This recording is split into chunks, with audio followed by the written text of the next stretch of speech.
compris pour ces amateurs que vous voyez. Essayez de tenir la distance.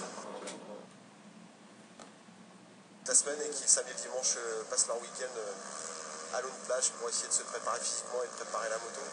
C'est aussi ça l'enduro 1. Vous avez 3 4 pilotes ou 5 pilotes qui viennent dans des teams officiels et tout le reste ce sont des pilotes qui travaillent en plus d'aller le week-end à la moto. Ah, c'est d'autant plus fort ce qu'il fait parce qu'on a vu avec son Dossard 10. Il est 10e de l'Enduro 2010, c'est pas mal. Dossard 11, le voici, Sergueï Potisek. Pour l'instant, belle performance aussi pour le frère de Timothée. Ouais, on voit la capacité d'aller chercher une place dans les 10. Il était 8e à Osgore, 7e à Graillan, il a fait des bonnes places.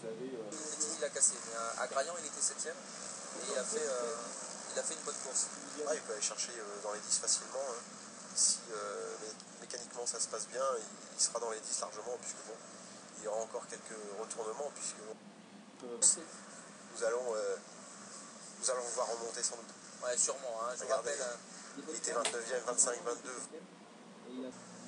Il est dans le coup, Sergueï Potisek. Encore une fois, avec maintenant. Et il y en a petite question d'un internaute belge de tourner. Les équipements de sécurité, nous devons aussi les rendre. Ensuite, il y a la protection dorsale qui est obligatoire, ça. Peut-être demander même le L-Brels s'ils veulent.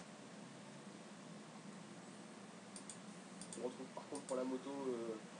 Ensuite, il y a la qui est obligatoire.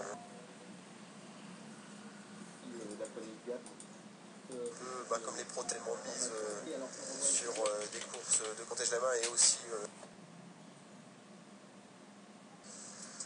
qui va boucler son 8e tour. Numéro 3, il est passé, il est à moins de 20 secondes. Temps arrive Jean-Claude Mousset, ça va être le...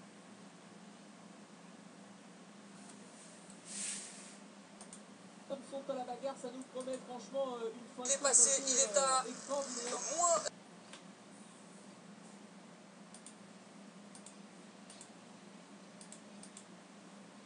extraordinaire. Ouais, c'est super, 15 secondes. 15 secondes d'écart entre Steve Ramon et Jean-Claude Mousset. Ouais, il met le paquet là, il est vraiment fort. Jean-Claude, il sait qu'il a les moyens d'aller chercher Steve Ramon. Sur cette dernière heure, c'est là que maintenant qu'il peut faire vraiment son travail et être...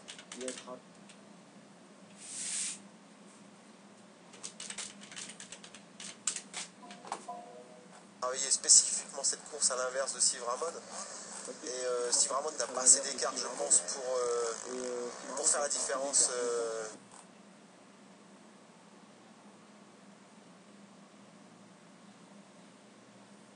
Pour faire la différence sur cette fin de course. Parce que comme on le dit souvent, quand on a déjà gagné 2 fois, faire deuxième. Il va chercher la gagne, il va prendre tous les risques. Parce que deuxième, il connaît. Il va prendre tous les risques. Ça serait quelque chose d'exceptionnel. Et de petites cerises sur le gâteau. Je ne vais pas dire aller chercher troisième pilote de groupe. Tous ceux qui ont parfois. Bon, il mange en roulant. Céline, d'autres aspects abordés peut-être? Ouais, des internautes, notamment Monsieur Jeanmont de Ronchin dans le Nord, qui nous dit: est-ce que tu fais Pendant le. Photo, Steve Ramon qui semble encore très conscient. Ici au Roland-Duropal, il ne connaît pas, mais les grands prix de championnat du monde de motocross, forcément, lui nécessitent beaucoup de concentration. Steve Ramon est plutôt serein, s'hydrate normalement, et il va s'apprêter à repartir, on va dire, dans le même tempo. Hein. Écoutez-le un petit peu. Voilà, Denis, je crois que Jean-Claude Mousset, le coureur d'origine champenoise, va aussi rentrer. On va avec Sergio Rosenstrom se rendre au stand de Yamaha pour un nouveau ravitaillement. On va confirmer ça.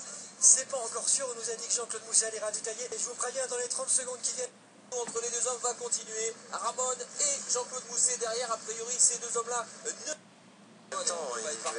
Ça s'est joué au même moment et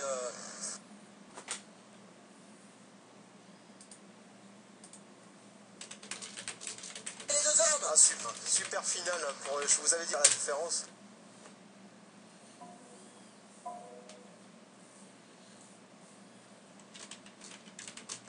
Il l'a faite et là il va lui mettre une pression. Oh, ça nous prépare une fin de course de folie entre les deux hommes, regardez. Heures de course, les deux meilleurs sur sable sont présents, 39 ans, avec sa Yamaha toute jaune, et derrière pour ses dernières demi. Franchement c'est exceptionnel, hein. Ah, c'est super, j'ai envie de mettre la pression. Voilà, vous voyez sur le dur, Il gagne de la Suzuki.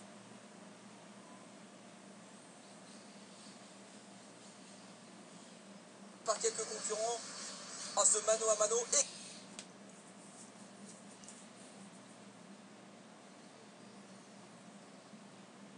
exceptionnel. Et Steve Ramon, tout de suite, il repart au plus près de la mer pour aller chercher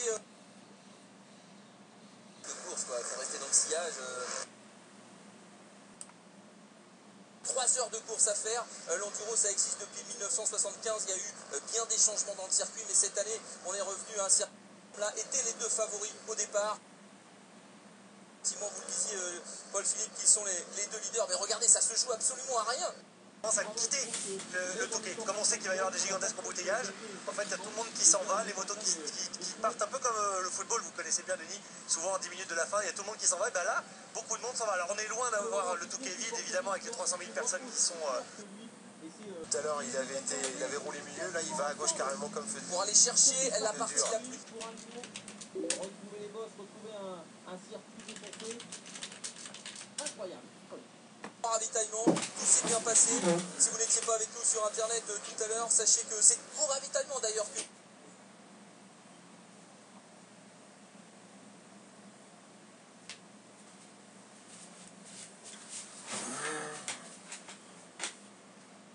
Jean-Claude Mousset a gagné les 20 petites secondes qui le séparaient de Steve Ramon. Et depuis, ces deux hommes ne se quittent plus. Ils essaient de choisir la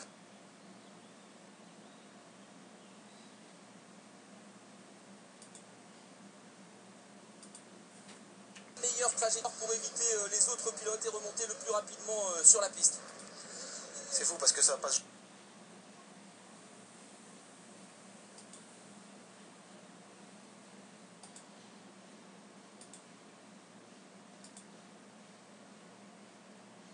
Jouer à grand chose, on a vu Steve Ramon passer en premier tout à l'heure. Là on voit Jean-Claude qui est en tête. Tout à l'heure.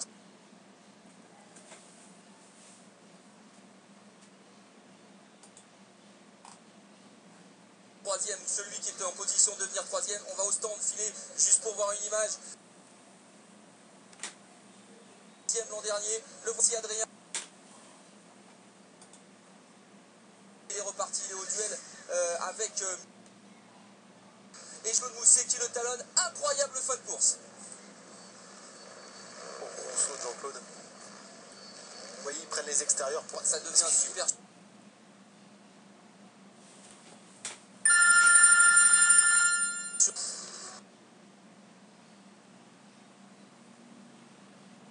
Les deux sont arrivés. Jean-Claude Mousset. Bon, à la même place qu'au tour précédent. Il était un seul. Le numéro 11, c'est Sergei Potisek qui va se faire prendre un tour. Top pour Steve Ramon. Et deuxième, pardon, ça va se jouer de Mousset est un petit peu. Alors, je crois Jean-Claude Mousset. Dans le virage juste avant l'arrivée, quelques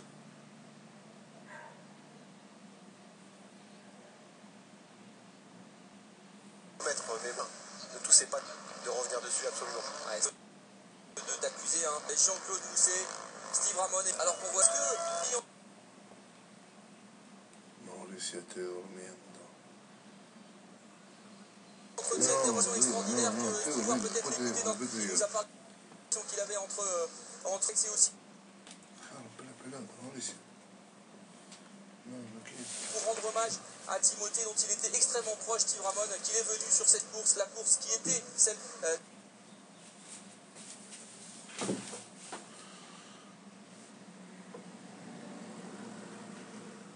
décédé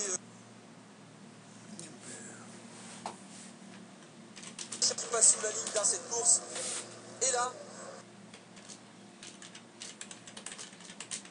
Jean-Claude Mousset, ça va se jouer à rien. Alors c'est un jour particulier aussi pour nos deux otages qu'on n'oublie pas, nos confrères journalistes. 97 tours maintenant que nous les attendons et on les a. Et Stéphane Taponnier et l'un de nos caméramans a fait ça.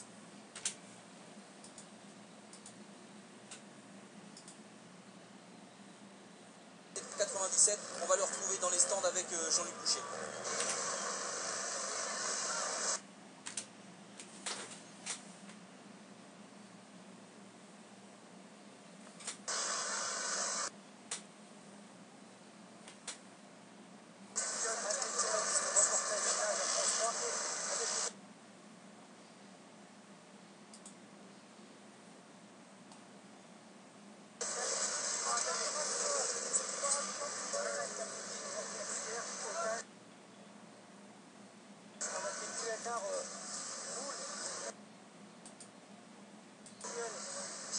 On sait que pour rouler la pente.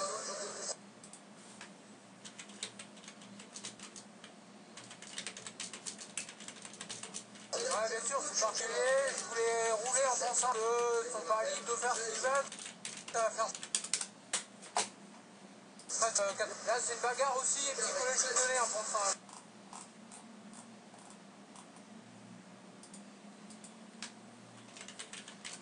La piste est très dure. J'ai encore une variation d'adhérence. Donc on est constamment surpris. Isaac qui tombe beaucoup de glissade, c'est.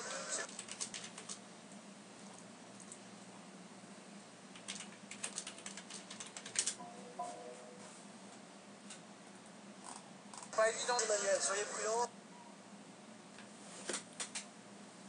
Reprenez bien les journalistes.